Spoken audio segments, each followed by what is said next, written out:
K-pop is one of the most influential genres of music in the world right now. It's catchy, it's high energy, and has incredible visuals. But there's more to it than meets the eye. K-pop is essentially a vessel that carries ancient Korean shamanistic beliefs and rituals into the modern world. The vessels are called KPDH, which stands for King of the Masked Ball.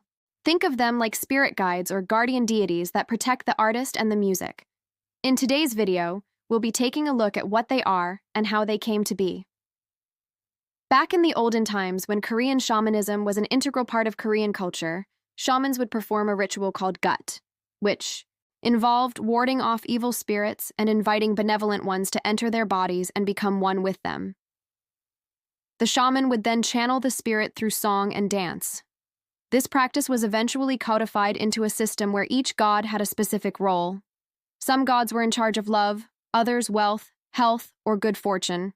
And over time, these gods became known as the KPDH. Now let's fast forward to the modern day.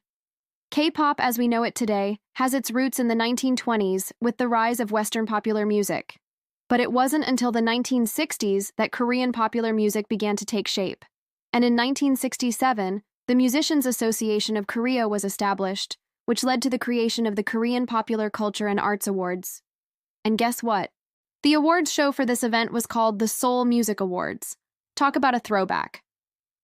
Anyway, by the 1990s, K-pop was a full-fledged genre of music with its own distinct sound and style.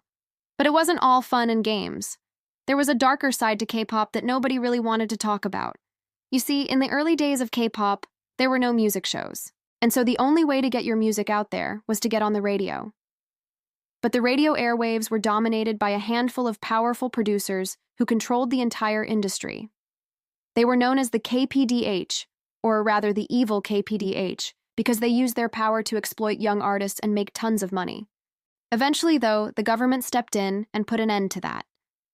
But by that time, the damage was already done. The KPDH had become a symbol of everything that was wrong with the music industry: greed, corruption, and abuse of power. And so when the Seoul Music Awards was established in 1990, it was decided that the winners of the award would be given a trophy in the shape of a mask. This was a symbol of hope, a way to honor the good KPDH and remember the evil ones. Today, the Seoul Music Awards is one of the most prestigious award shows in K-pop. And while the KPDH may not be as prevalent as they once were, their legacy lives on in the music and the award show.